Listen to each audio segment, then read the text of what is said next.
All right. And again, for those of you who are newer at our community, you're most welcome here. We're really glad that you're here. My name's Brian. I get to be our justice pastor.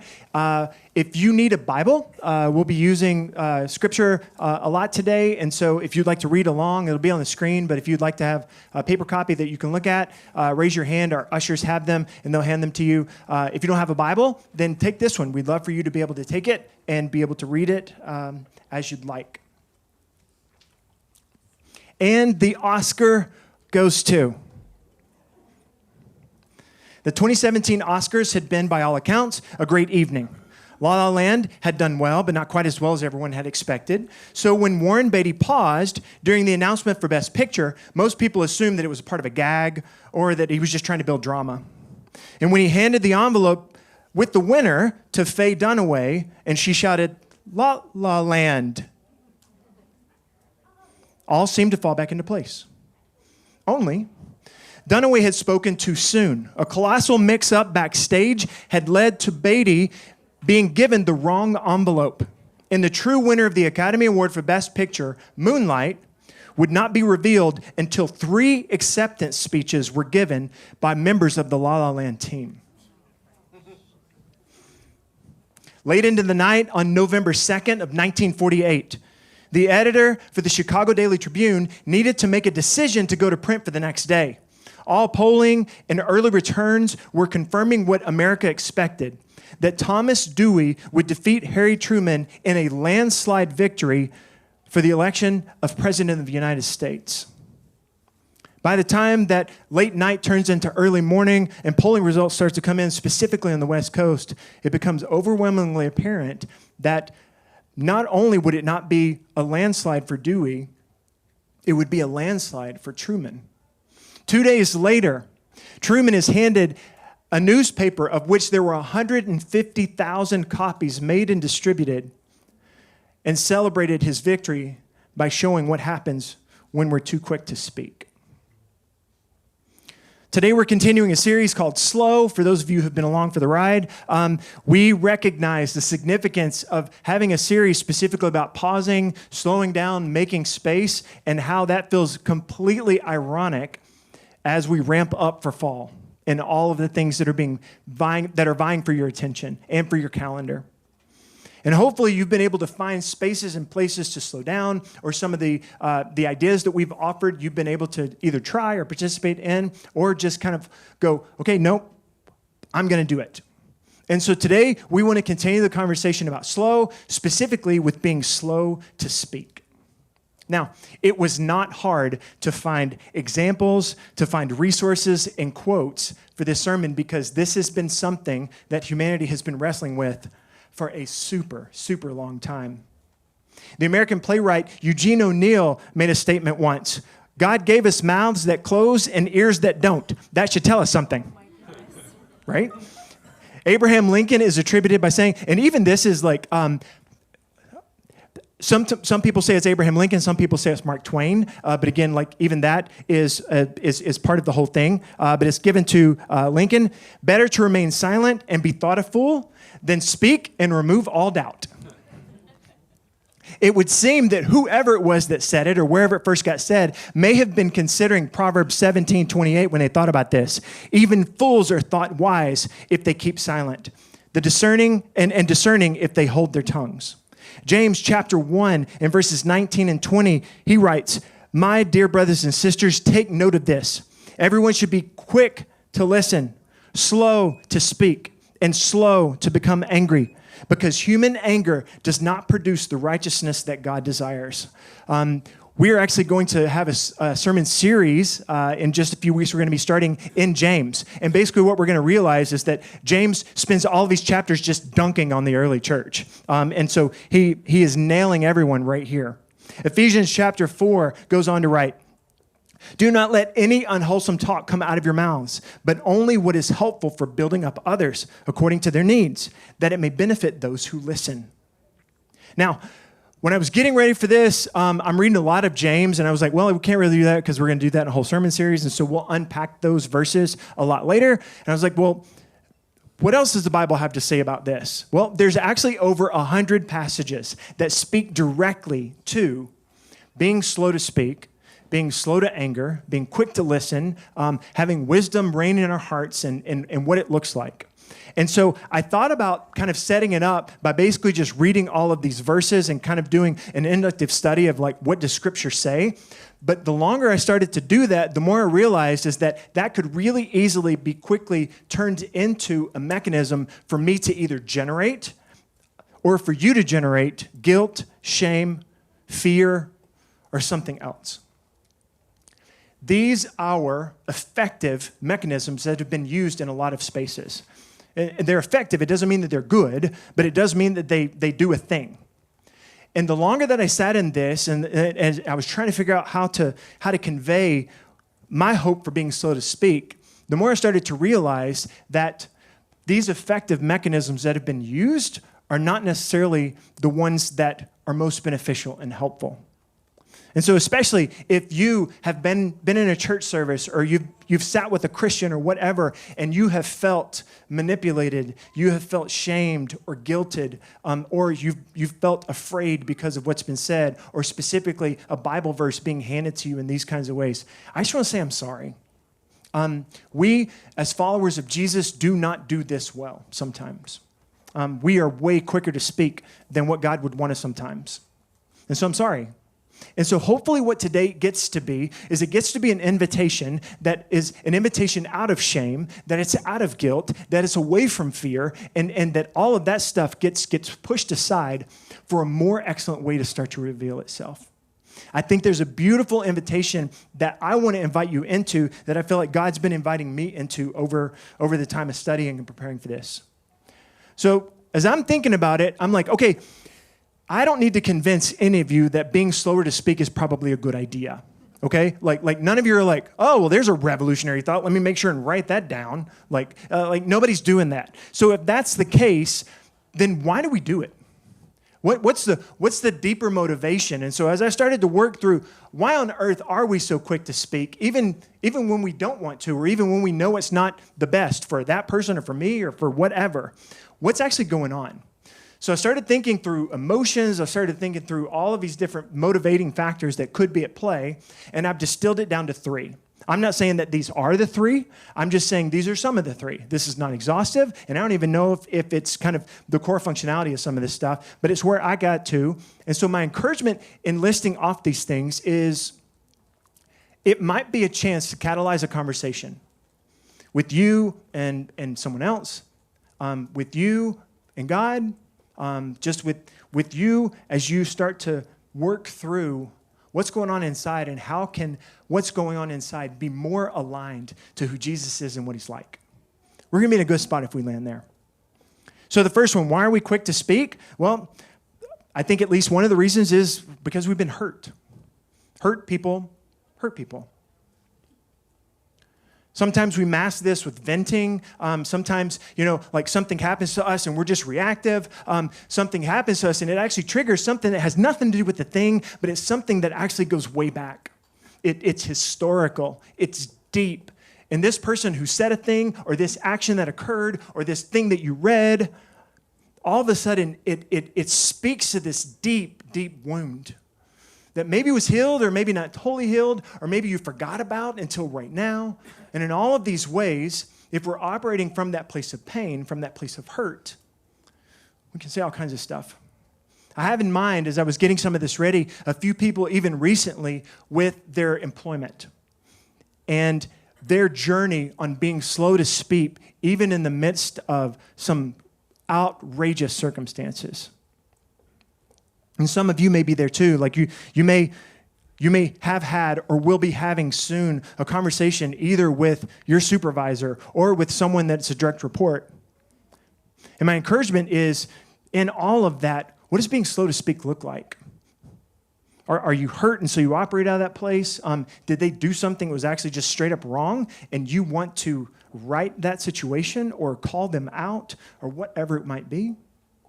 How are we being slow to speak, especially out of a place of pain? Exodus 14:14, again, a people who had been oppressed for centuries. This is what God says to them on their behalf. The Lord will fight for you. You have only to be silent.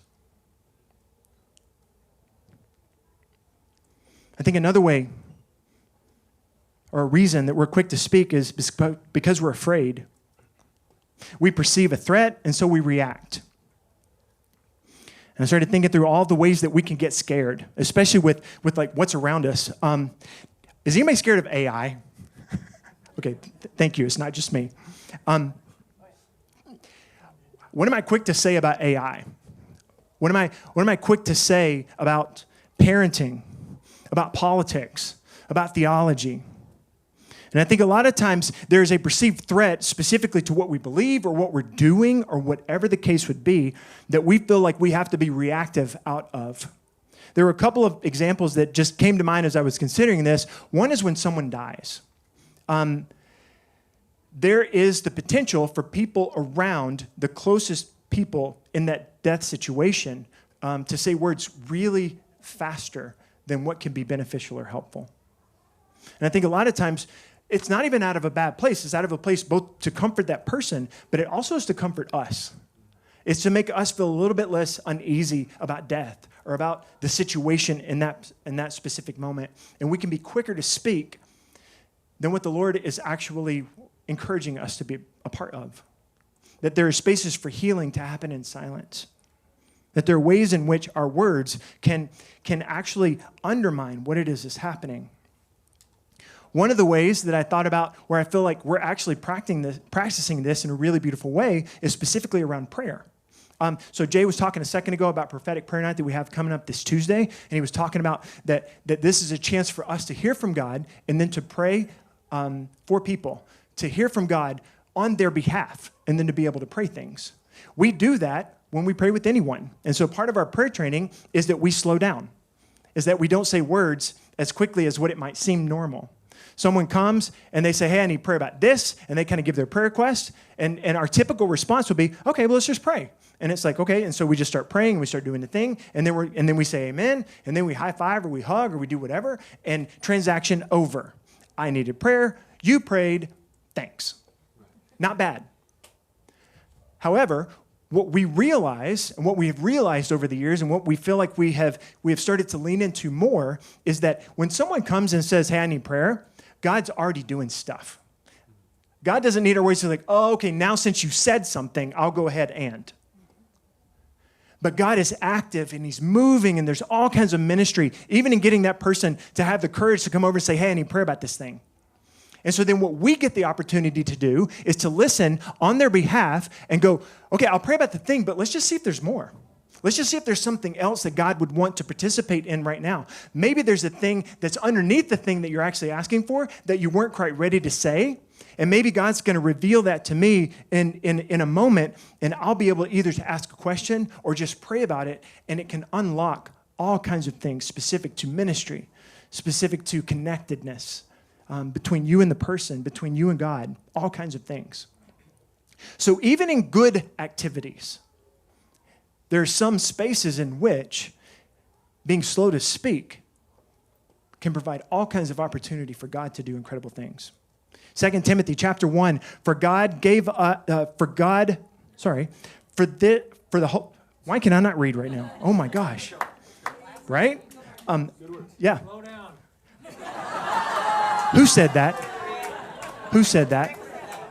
Rick? That is like the dunk of dunks right there. You just dunked all over me. That's brilliant. That is brilliant. Notice me being demure, being mindful. No, that wasn't demure or mindful.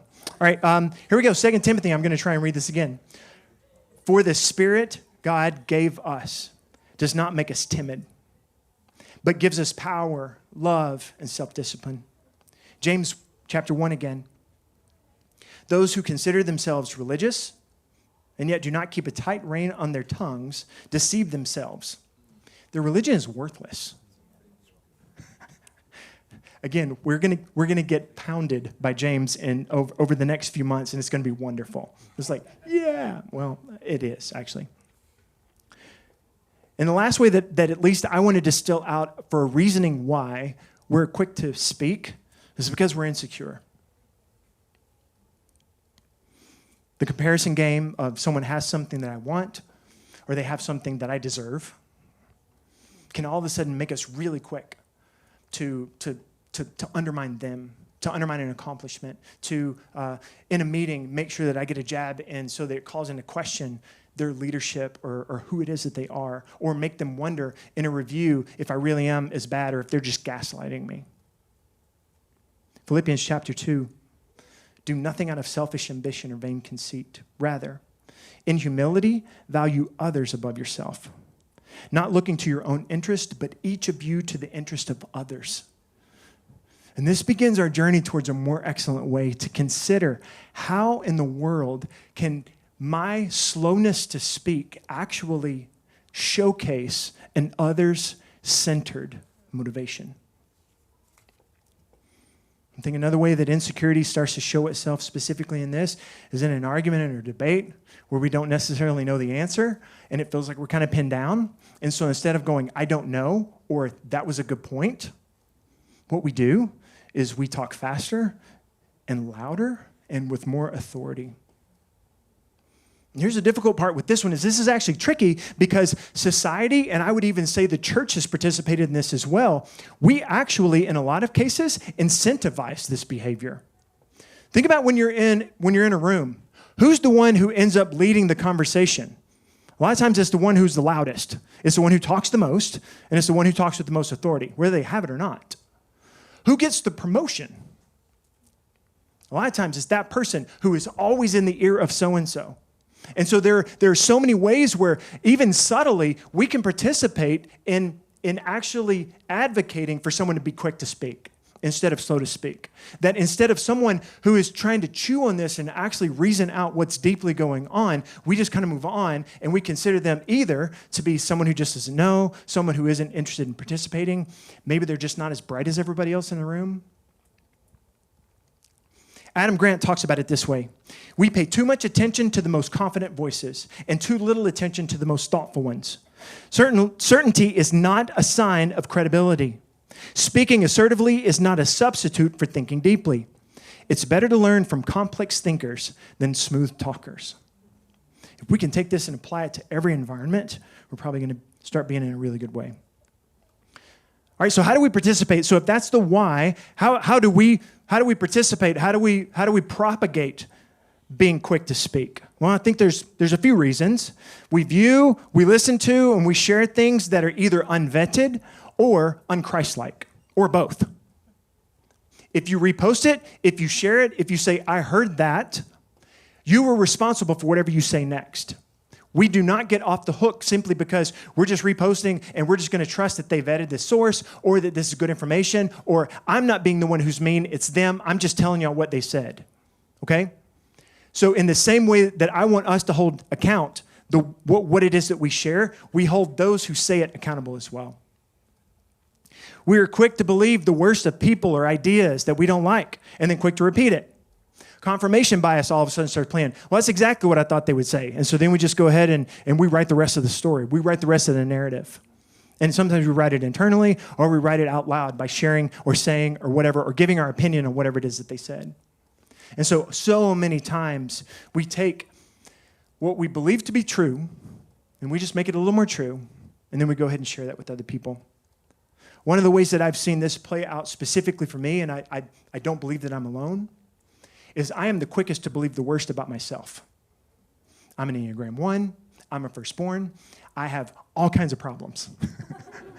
And as soon as I screw up and I do something that I am not glad about, as soon as I go against what I know to be true about the way that I want to be of following Jesus, I'm usually the quickest to speak, you're a fraud. You have no hope in ever getting this right or getting over this or getting through this or having this actually be something that you're no longer. And my encouragement is to allow the grace of God to be so much quicker to speak than we are.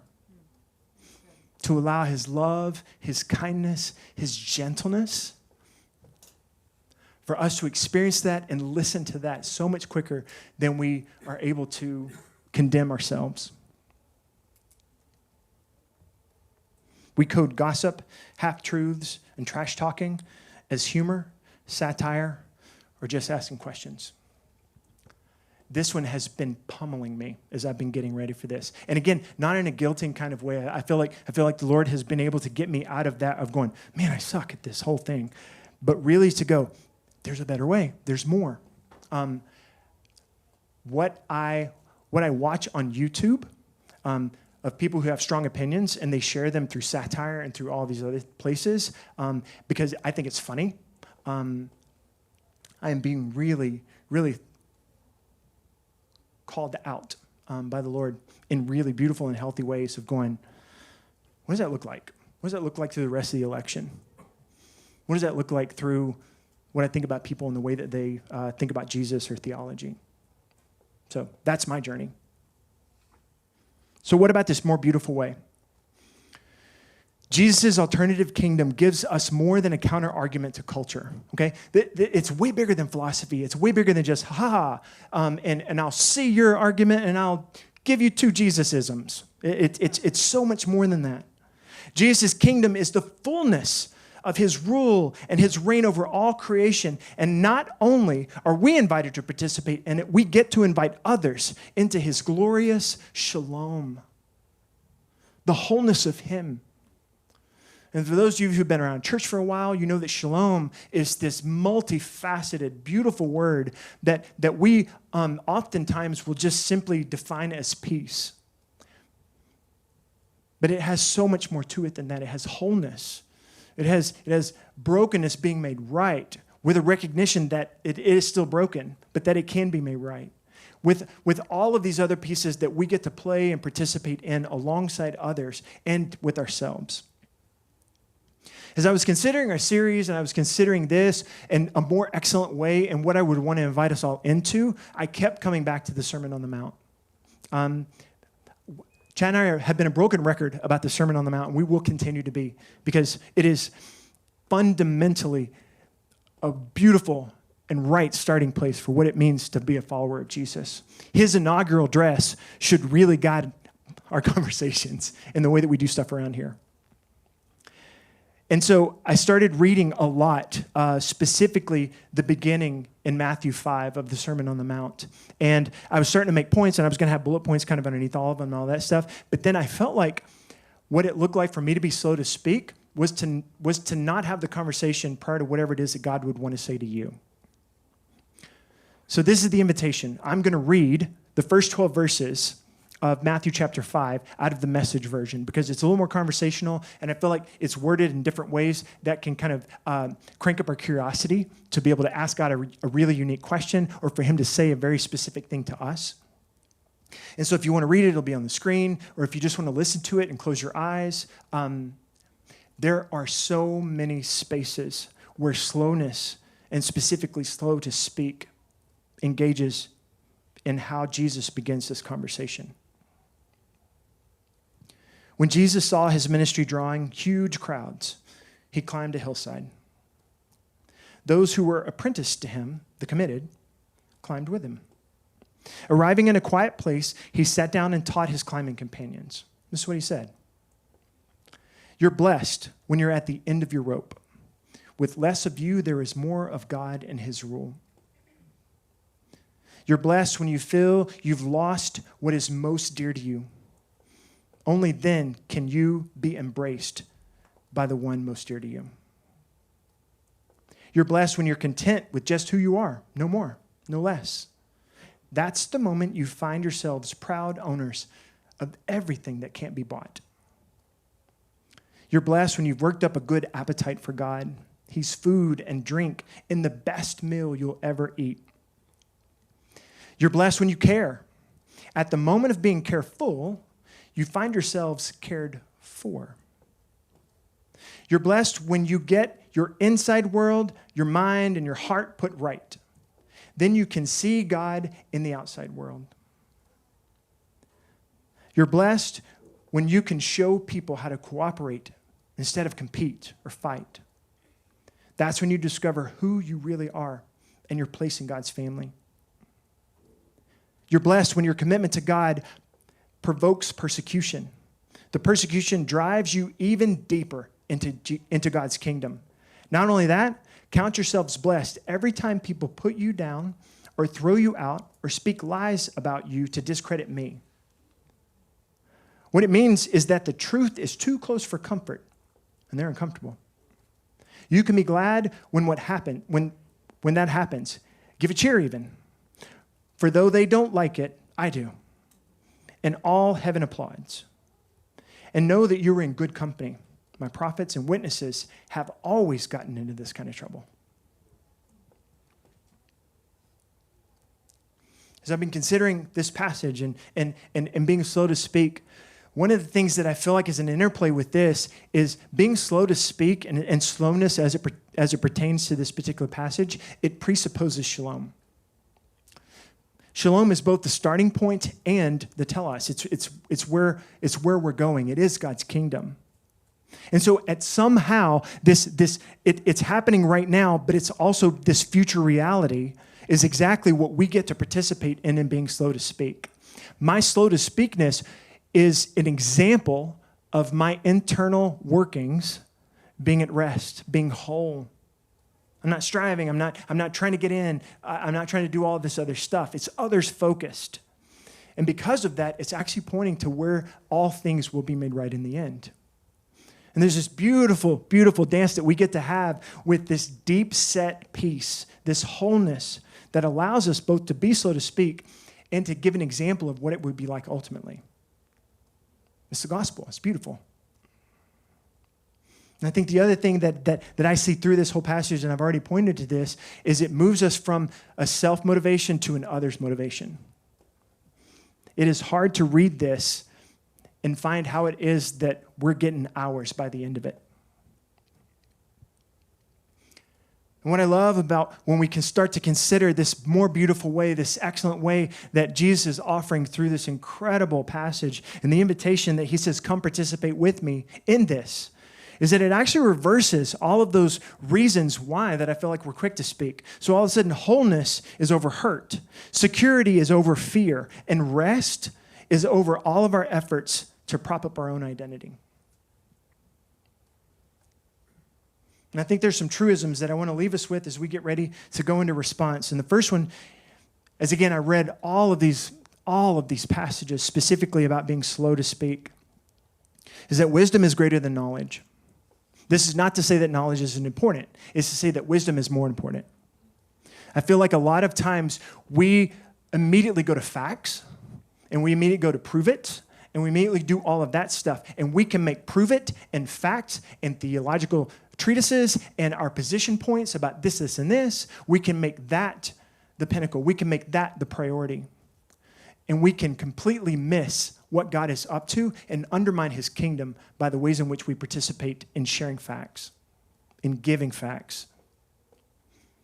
Wisdom is a proper understanding of how to utilize what I know to be true or what I believe.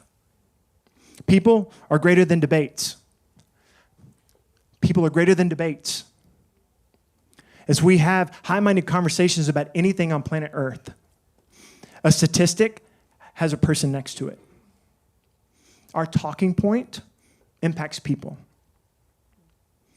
Patience is greater than manipulation, and trust is greater than persuasion. And I think where I've seen this play out the most for me is over the years, I've learned some stuff, and I believe some stuff, and I have some reasons for why I believe that stuff. And if I can convince someone of whatever it is to be on my team or that I'm right or fill in the blank, then what I'm also potentially doing is I'm trusting more in what I've learned, in what I believe, in my facts, than I am in what God is up to. I have learned over the years so many times that I am no longer trying to convince people that Jesus is amazing. What I get to do is I get to put them in proximity to Jesus' stuff and then let God do his bit. It takes so much pressure off of me to feel like I need to know all the answers, that I need to, like, if they ask me a question and I don't know, that I just talk with more ferocity and I double down on whatever it is that I think I believe, instead of just going, I don't know, let's talk to God about it together. And in so many ways, the invitation of, would you relax and let me do my part from God, has been the reality.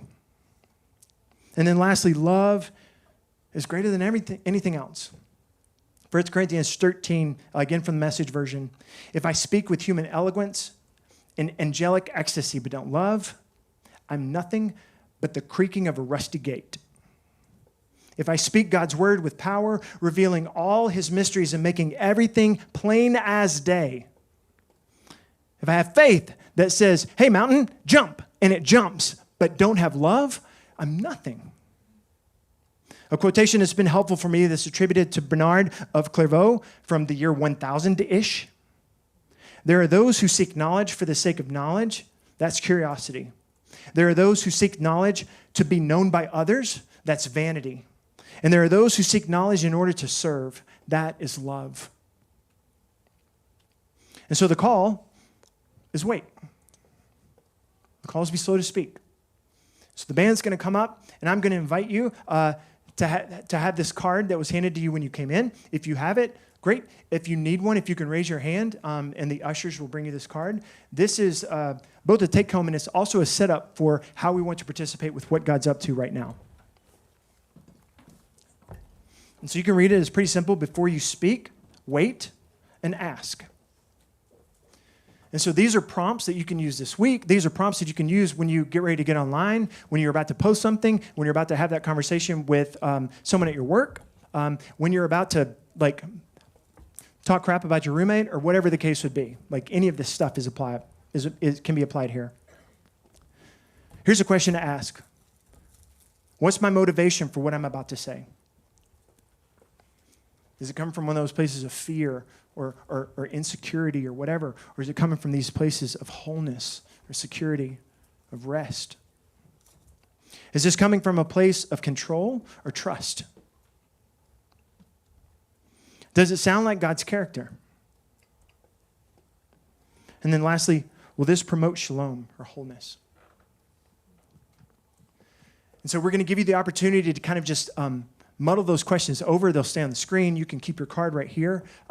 There is a song that's going to be sung kind of over us. It's a way for us to engage in a different way. So if you want, you can listen to the lyrics and have that be a part of your prayer time right now.